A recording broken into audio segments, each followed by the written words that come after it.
प्रभु जी, आप ही मेरा जीवन हो प्रभु जी, आप ही मेरे हृदय के मालिक हो प्रभु जी।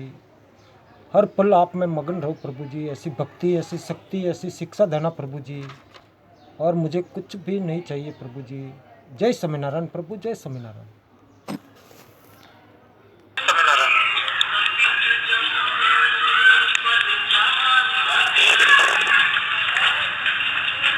जय स्वामीनारायण।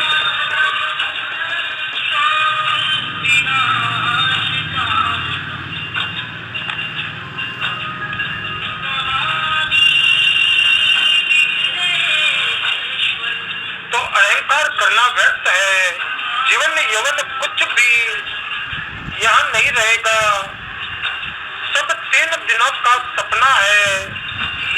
हे प्रभु, तेरे सामने हाथ जोड़कर सच्चे हृदय से इतनी ही प्रार्थना करता हूँ कि मैं मांगू या न मांगू, मुझे ऐसी कोई चीज कभी न देना जो मुझे अच्छी लगने पर भी मेरा बुरा करने वाली हो और मेरी बुद्धि को कुमार्ग पर ले जाने वाली हो।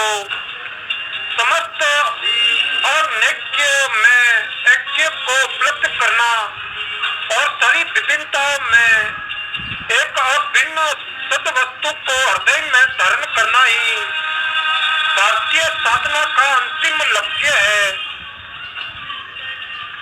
जिस प्रकार पारस के स्पर्श होते ही लोहा सोना हो जाता है, समुद्र में बूंद गिरते ही उसमें मिल जाती है, और गंगा जी में कोई नदी मिलते ही वो गंगा हो जाती है, उसी प्रकार सावधान उद्योगी और दक्ष पुरुष संतों की संगति करते ही मोक्ष को पा जाता है। जय स्वामीनारायण प्रभु, जय स्वामीनारायण।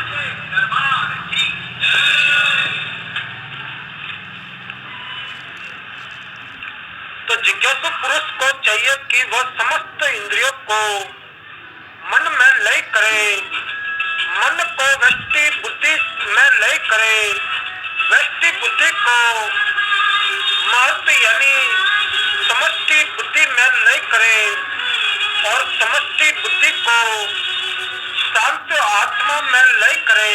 जय स्वामीनारायण प्रभु, जय स्वामीनारायण।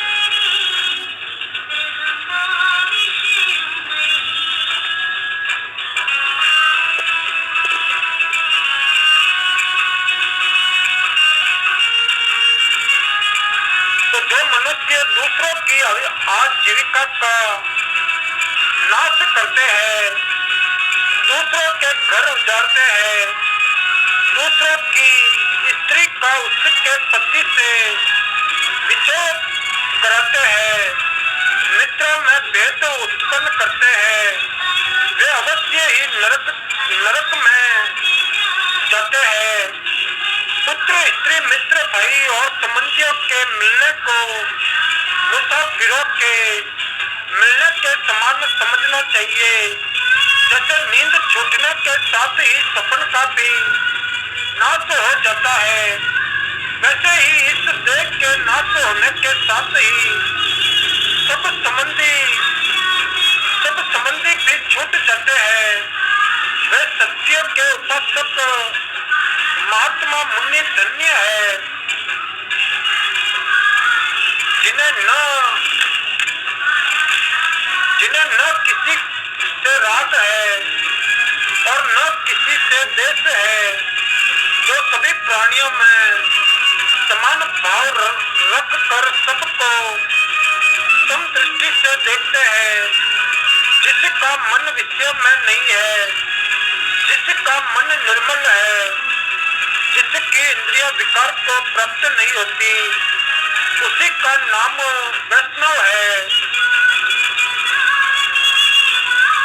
अपनी स्त्री के सिवा अन्य किसी स्त्री से संबंध न रखे, किसी भी स्त्री को अपने पास सहसा न रहने दे, अपनी स्त्री से भी उचित ही संबंध रखे और चित्त को कभी आसक्त न होने दे। दान जब तक सीखता नहीं तभी तक उप बीज जाने पर वह नहीं उगता, ऐसे ही जीव एक बार ज्ञान की नींव में पक गया तो फिर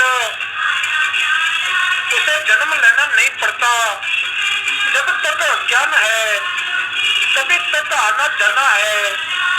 जब विवेक के द्वारा मन की सारी उपत्तियां छूट जाती है और वैराग्य के उत्पन्न हो जाने से गृहस्थी का पकेड़ा छूट जाता है, तब मनुष्य अंदर और बाहर दोनों ओर से मुक्त होकर योगी हो जाता है।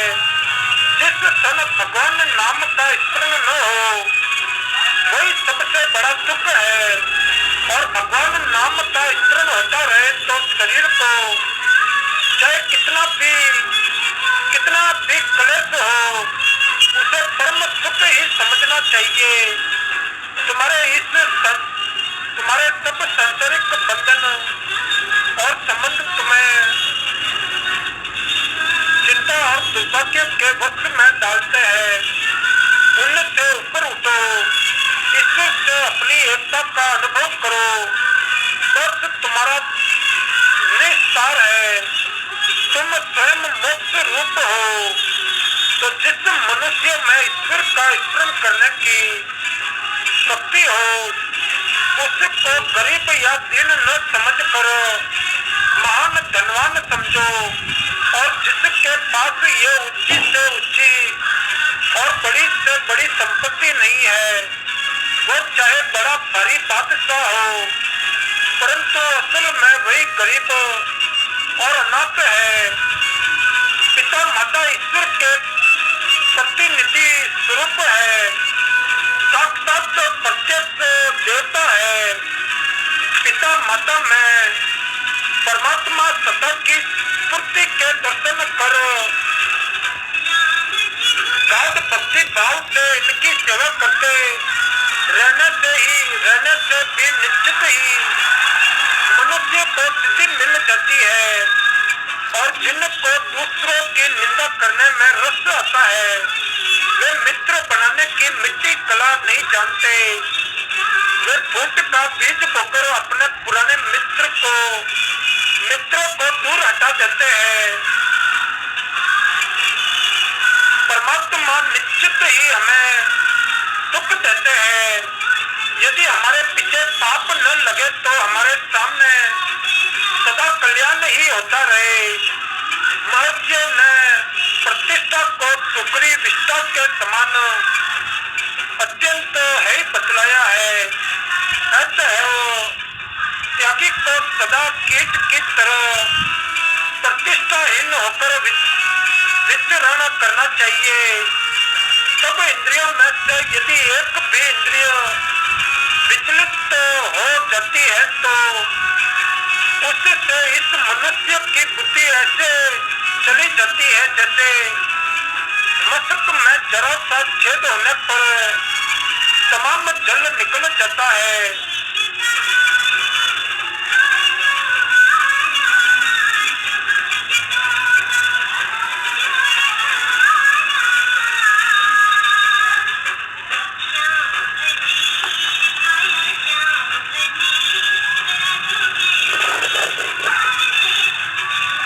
जय तमिलनारायण प्रभु, जय तमिलनारायण।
वस्त्र से युक्त महाभाग्यवान पुरुष वस्त्रहीन वस्त्र युक्त अथवा मृग चर्मादि धारण कर उन्मत्त के समान बालक के समान अथवा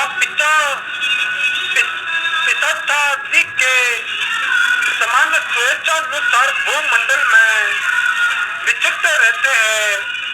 तो भगवान की भक्ति करना ही मनुष्य का परम पुरुषार्थ है। उन्हीं की भक्ति करके परम शांति को प्राप्त करो।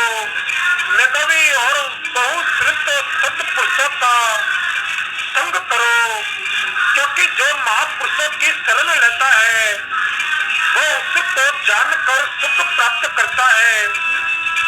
जब एक राम को ही शरण लेने से स्वार्थ और परमार्थ सहज में ही सिद्ध हो जाते हैं, तब दूसरे के द्वार पर जाकर अपनी हिंसा दिखलाना उचित नहीं। तो मनुष्य उस दिन को याद रख जिस दिन तेरी देह छूट जाएगी और गंगा तट पर जाकर जला दी जाएगी। यहाँ का न कुछ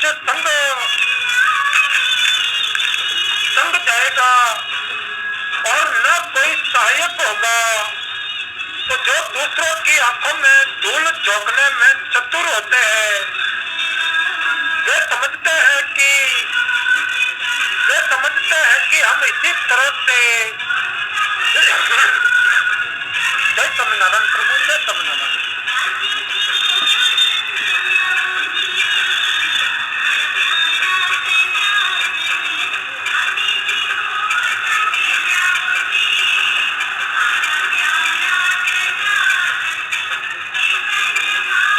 तो जो दूसरों की आंखों में धूल झोंकने में चतुर होते हैं वे समझते हैं कि हम इसी तरह से भगवान को भी धोखा दे सकेंगे। परंतु सर्वांतर्यामी सर्वज्ञ भगवान के संबंध में ऐसा सोचना उनका निरा पागलपन है। मूर्ख समझता है कि वो इंद्रियों के सुख लुटता है, किंतु वो ये नहीं जानता कि असुख विचार या कार्य के लिए बदले में उसकी जीवन शक्ति ही बिक जाती अथवा नष्ट हो जाती है। हृदय की सरलता और निर्मलता ईश्वरीय ज्योति है और ये ज्योति ही ईश्वर का मार्ग दिखलाती है। प्रभु से क्षमा की आशा इन साधनों की ओर खींचती है। प्रभु का भय ही पाप से निवृत्त करता है और प्रभु महिमा का स्मरण ही इस सत्य के मार्ग पर आगे बढ़ाता है। भगवान के दास कह लाकर जगत की आशा मत रखो। जब समस्त स्वामी को प्राप्त कर लिया तब किसी के सामने दिन क्यों होते हो। जगत की किसी भी वस्तु का विश्लेषण करने पर उसमें सदा प्रकाश, आनंद, नाम और रूप ये पांच चीजें मिलती है। इनमें पहली तीन चीजें ब्रह्मा की अपनी है और शेष दो जगत की है। ऐसे नाम रूप से मन हटाकर सच्चिदानंद धन में अनुराग करो। जब तक परमात्मा के यथार्थ स्वरूप की पहचान नहीं होती तभी तक अविद्या रूप संसार और संसारी जीव भागते हैं।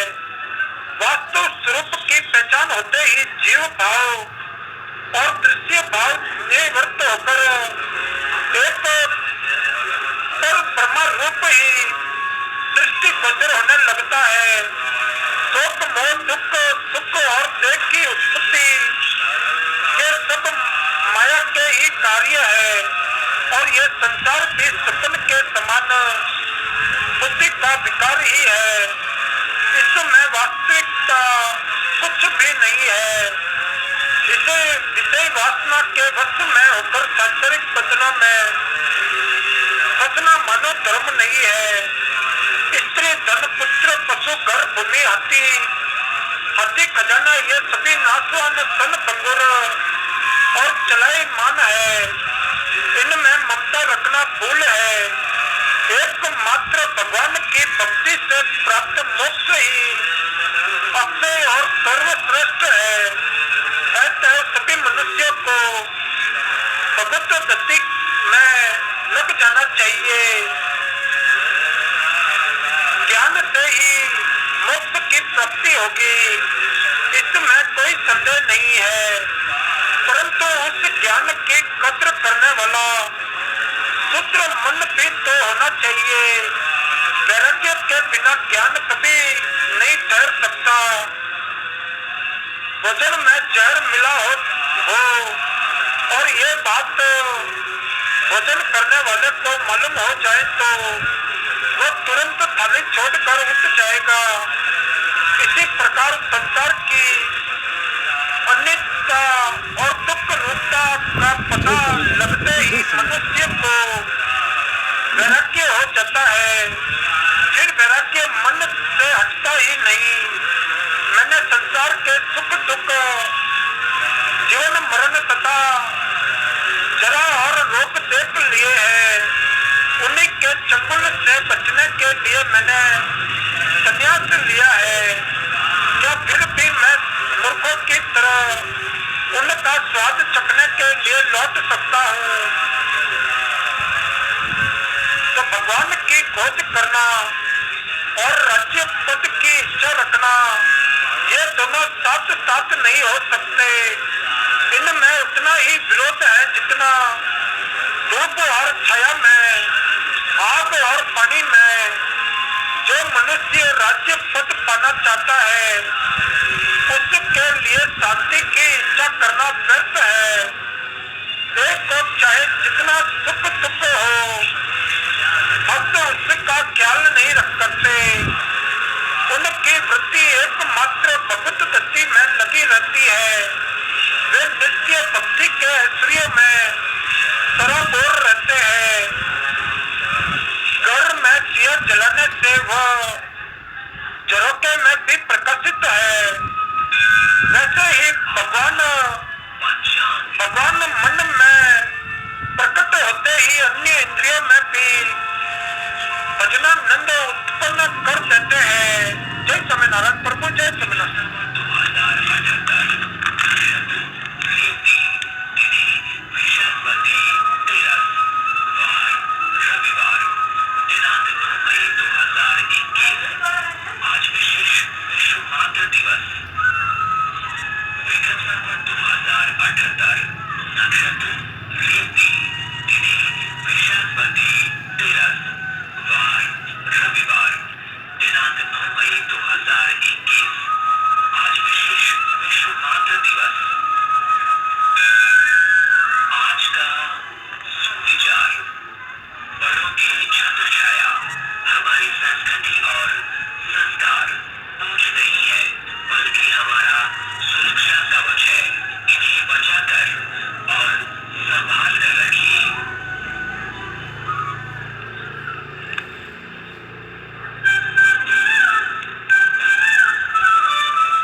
वैसे ही भगवान के नाम का उच्चारण कर लेता है, उसके संपूर्ण पाप नष्ट हो जाते हैं।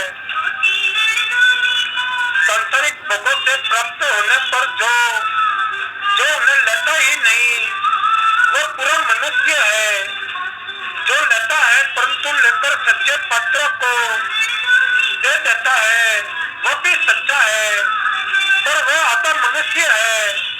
परंतु जो मनुष्य दान लेता है तो किसी को देता नहीं, वो तो मक्खी चूस ही नहीं, मधुमक्खी का जैसा भी नहीं है, क्योंकि ऐसा करने में वो अपना कुछ भी हित या कल्याण नहीं करता। जो मनुष्य परलोक की साधना न कर केवल संसार की साधना में ही लगा रहता है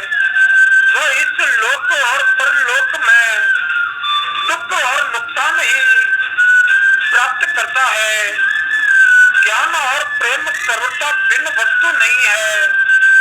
किसी भी एक मार्ग का अवलंबन करो, लक्ष्य स्थल पर पहुंचते ही इस बात को तुरंत समझ सकोगे कि जिसको अप्रोक्त ज्ञान या आत्मदर्शन कहते हैं, सचमुच उसी का नाम प्रेम है।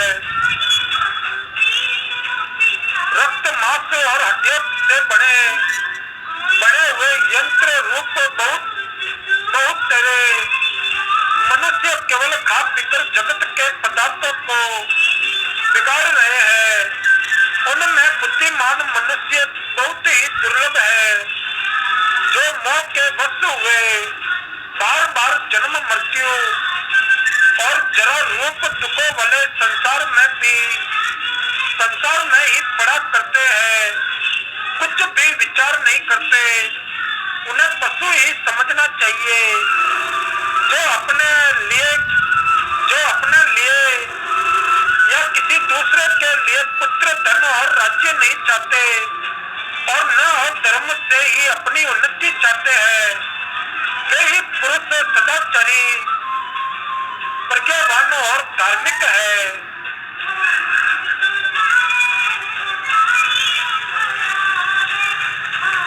तो गाय अपने गले में पड़ी हुई माला के रहने या गिरने की तरह जिस प्रकार कुछ भी ध्यान नहीं देती, इसी प्रकार पारद की डोरी में पिरोया हुआ ये शरीर रहे या जाए, जिसके चित्त की वृत्ति आनंद रूप ब्रह्म में लीन हो गई है, वो पुरुष फिर उसकी ओर देखता ही नहीं। भगवान के रूप का ध्यान करो, भगवत नाम सन कीर्तन करो, भगवान के गुणानुवाद का गायन करो और भगवान की लीलाओं का पर कथन और श्रवण करो। जय स्वामीनारायण प्रभु, जय स्वामीनारायण।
ध्यान करो, भगवत नाम संकीर्तन करो, भगवान के गुणानुवाद का गायन करो और भगवान की लीलाओं का पर कथन और श्रवण करो।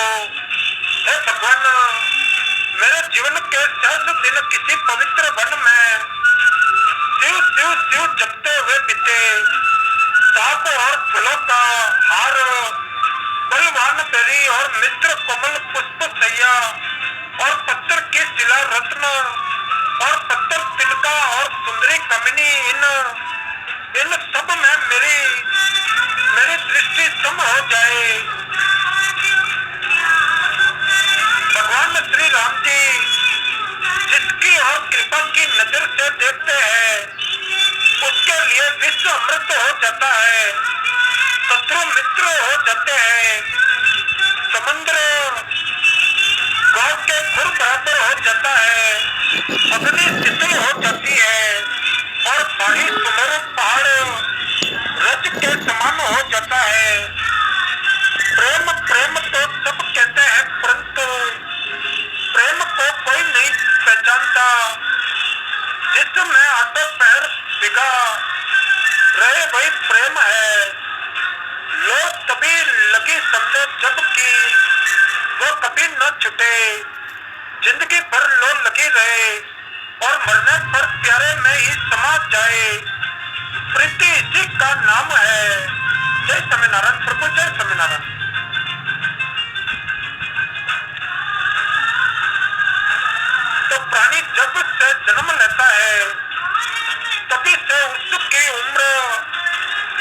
लगती है।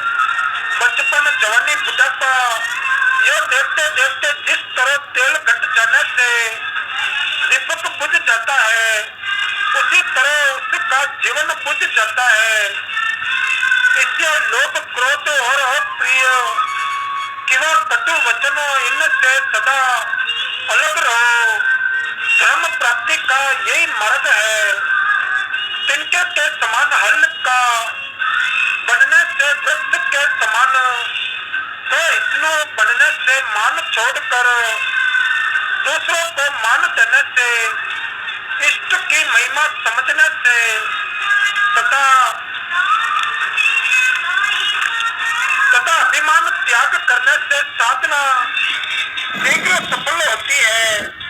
इस प्रकार की योग्यता प्राप्त करने के लिए सत्संग, धर्म ग्रंथ और भक्त चरित्र का अभ्यास, गुरु आज्ञा का पालन तथा माता पिता आदि गुरुजनों की तथा भक्तों की सेवा पूजा करना बहुत आवश्यक है।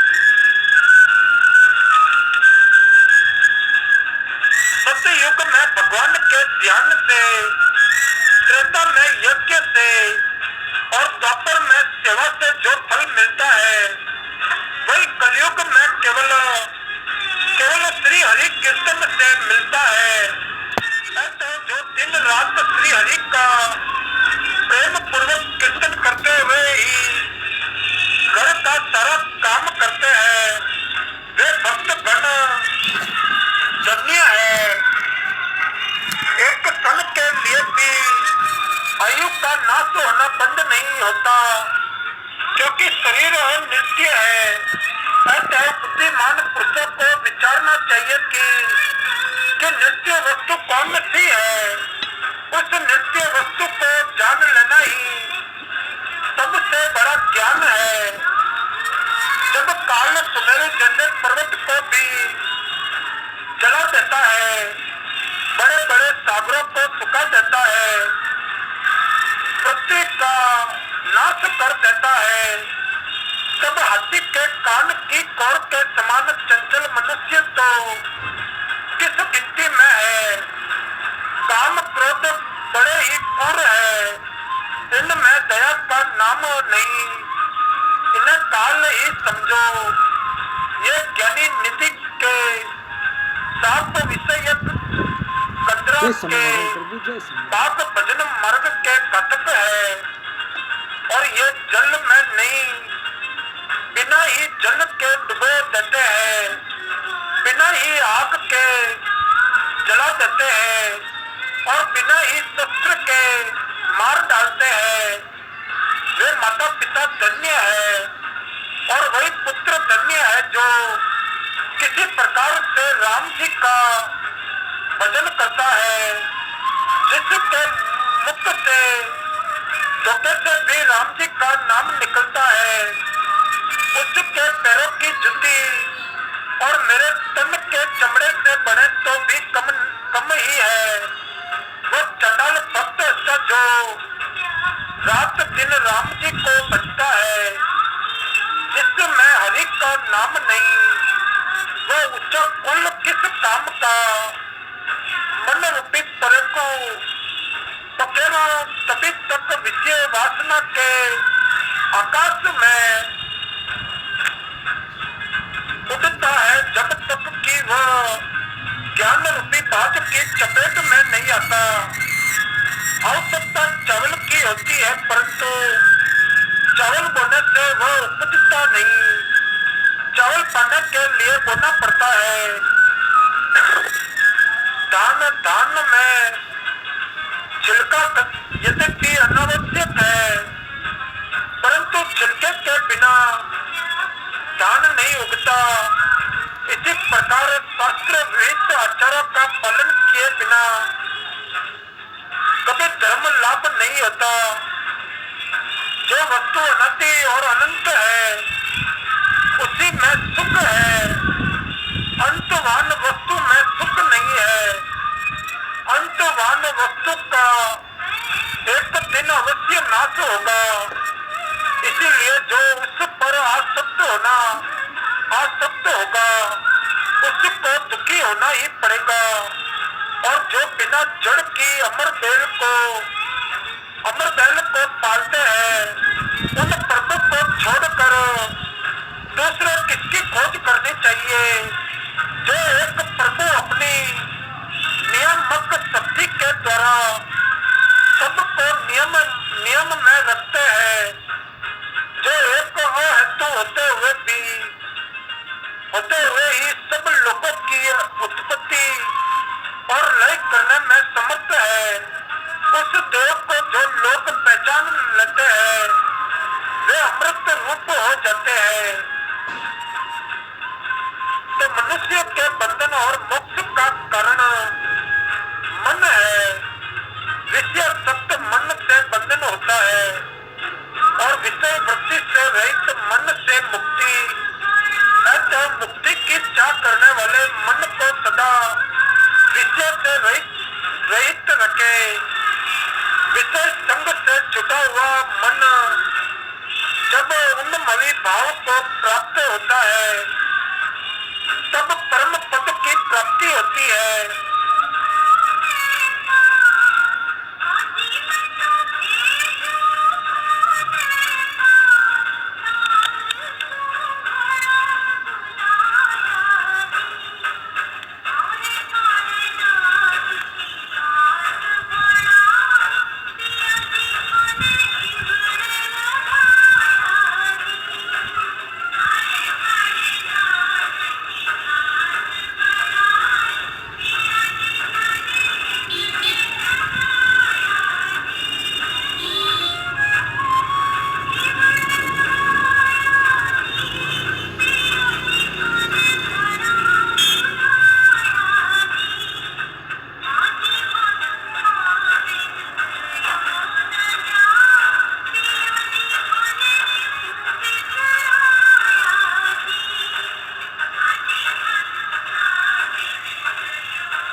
मौत ले जाती है। जब मृत्यु पकड़ती है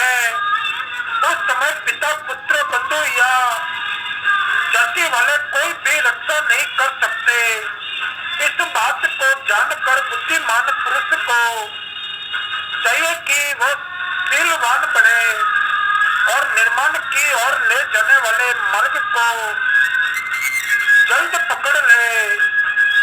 भगवान की माया के दोष गुण बिना हरि भजन के नहीं जाते।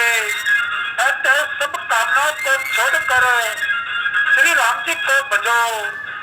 जो दिन आज है वो कल नहीं रहेगा। चेतना है तो जल्दी चेत जा, देख मौत तेरी घात में घूम रही है। तो श्री राम जी के चरणों की पहचान हुए बिना मनुष्य के मन की दौड़ नहीं मिटती। लोग केवल वेश बनाकर दर दर अलग जगाते हैं, परंतु भगवान के चरणों में प्रेम नहीं करते। उनका जन्म वृथा है। जो शांत दांत उपरत तितिक्षु और समाहित होता है वही आत्मा को देखता है और वही सबका आत्म रूप होता है।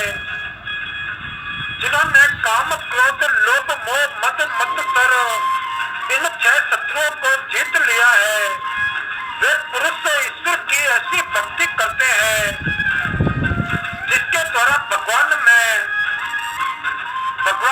परम प्रेम उत्पन्न हो जाता है। जैसे प्रवाह के वेग में एक स्थान की बालू अलग अलग हो जाती है और दूर दूर से आकर एक जगह एकत्र हो जाती है, ऐसे ही काल के द्वारा सब प्राणियों का कभी वियोग और कभी संयोग होता है।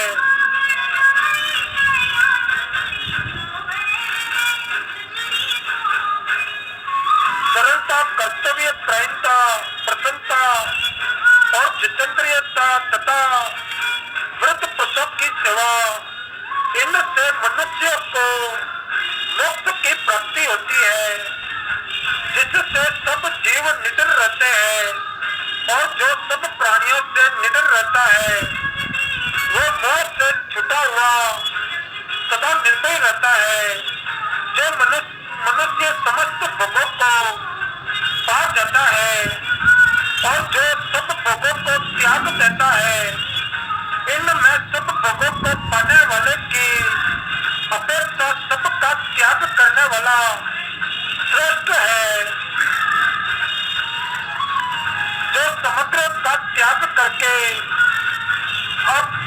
अपने ग्रह में रक्त है, ऐसे चित्त के मन से रहित हुए ज्ञानवान पुरुष ही निर्वाण को प्राप्त होते हैं। जैसे अग्नि के समीप रहने वाले पुरुष का अंधकार और सिद्ध अग्नि की स्वाभाविक शक्ति से ही दूर हो जाता है, वैसे ही पापी पुण्य आत्मा जो कोई भी भगवान को भजता है वही उनकी महिमा को जानता है और वही शांति को प्राप्त करता है। जब दृश्य नहीं है तब दृष्टि भी नहीं, कुछ नहीं है। दृश्य के बिना देखना कहाँ, और दृश्य के कारण ही दृष्टा और दर्शन है। काम क्रोध मद लोभ की खान जब तक मन में है तब तक पंडित और मूर्ख में क्या भेद है, दोनों एक समान ही है।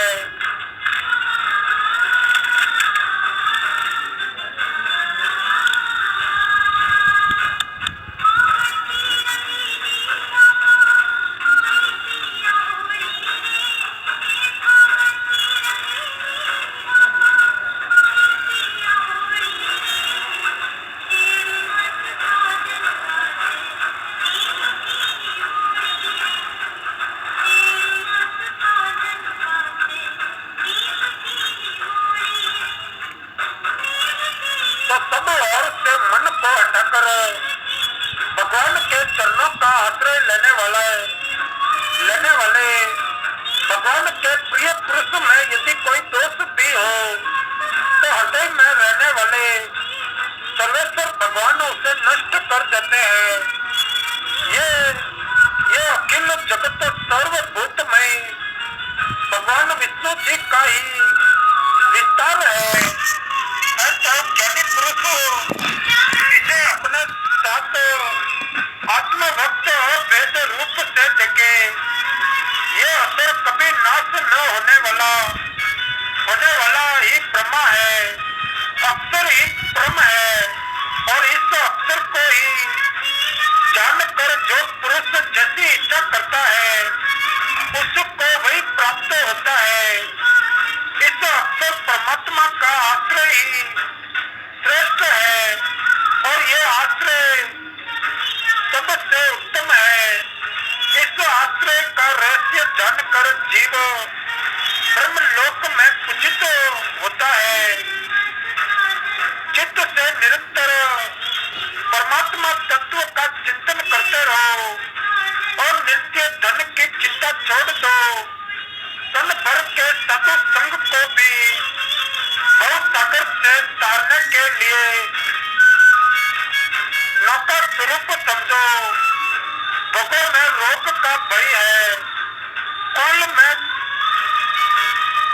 युक्त होने का भय है, धन में राजा का भय है और मौन में दीनता का भय है, बल में बैरी का भय है, रूप में बुढ़ापे का भय है और शास्त्र में विवाद का भय है, गुण में दुष्टों का भय है, शरीर में मृत्यु का भय है।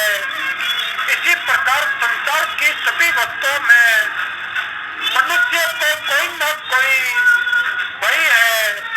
केवल एक वैराग्य में कोई भय नहीं है। इस संसार की अपेक्षा भी कोई प्रियतम वस्तु इसकी अवश्य है, क्योंकि ये मन समय समय पर इससे छूटकर उसकी ओर दौड़ना चाहता है। तो संसार सन भंगुर और नृत्य है। यहाँ एक पल का भी भरोसा नहीं। जो कुछ कल्याण का काम करना है तुरंत कर लो। गाय का तुरंत जन्मा हुआ बच्चा जैसे बीसों बार गिरने उठने पर कहीं खड़ा हो सकता है, इसी प्रकार साधना करते समय सतत अनेक बार गिर पड़ने पर कई अंत में सिद्धि लाभ करता है। यदि मेरे दिल में तीर की नोक नहीं चुभती तो तीर का क्या दोष है, क्योंकि मेरे दिल में जो प्रेम की आग जलती है वो इतनी भड़क रही है कि उसमें लोहा भी पड़े तो वो गल जाता है। तो जो हृदय कमल दिन और भगवान के विरोध से व्याकुल है उसी में प्रभु का निवास है। जय स्वामीनारायण प्रभु, जय स्वामीनारायण।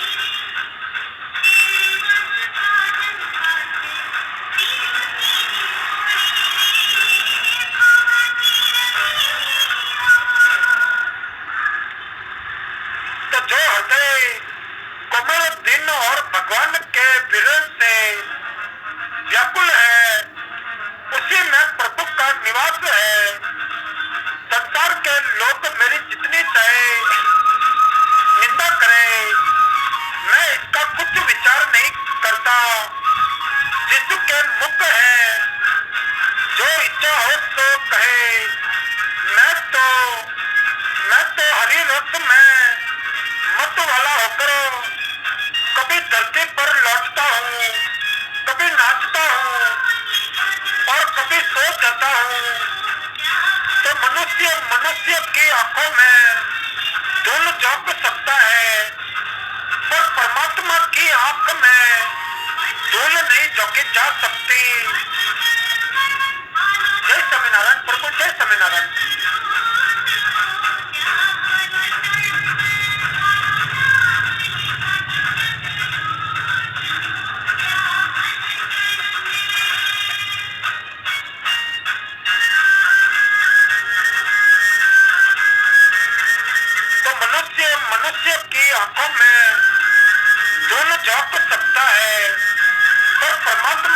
आंखों में धूल नहीं झोंकी जा सकती।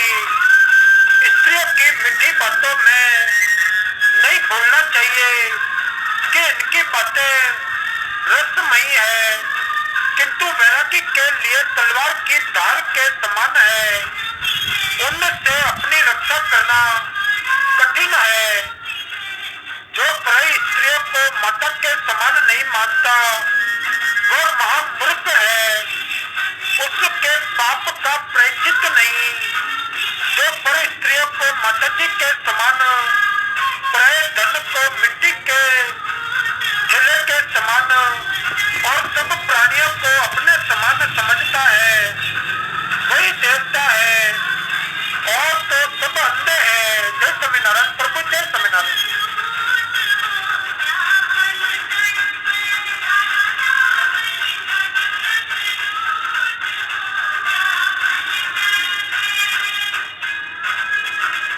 शरीर और नृत्य है, ऐश्वर्य और नृत्य है, मृत्यु सदैव पाप है। इसीलिए धर्म करो। जो अपना जीवन सुख से बिताना चाहे वे विषयों का संग न करे, और जो परम पद के अभिलाषी हो वे तो उनका नाम भी न ले। जो तुम्हारी बातों को सुनना चाहे उन्हीं को अपनी बातें सुनाओ। जो तुम्हारी बातें सुनना न चाहे उनके गले मत पड़ो। जय स्वामीनारायण प्रभु, जय स्वामीनारायण।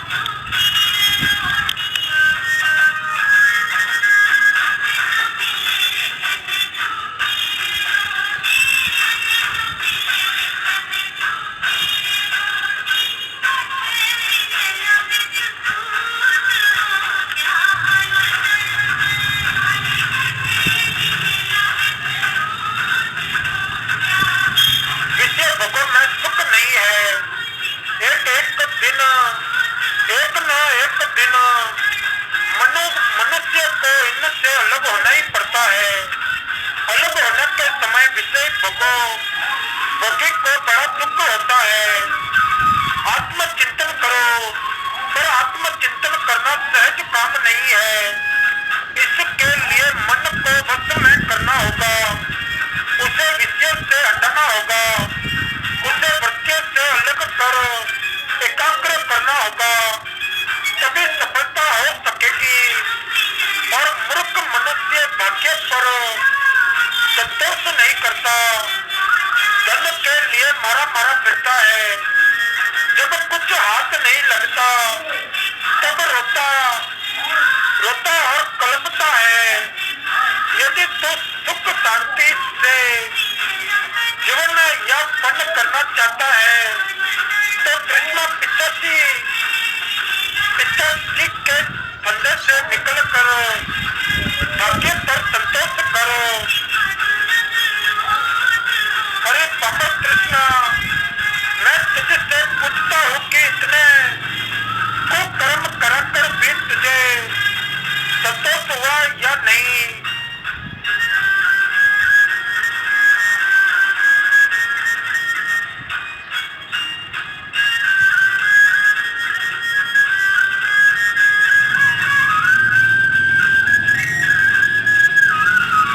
तो सूर्य के उदय और अस्त के साथ मनुष्य की जिंदगी रोज घटती जाती है, समय भागा जाता है। और कारोबार में मशगूल रहने के कारण वो भागता हुआ नहीं दिखता। लोगों को पैदा होते विपत्तिग्रस्त होते और मरते देख कर भी मन में भय नहीं होता। इससे मालूम होता है कि मोहमयी प्रमाद रूप मदिरा शराब के नशे में संसार मत वाला हो रहा है।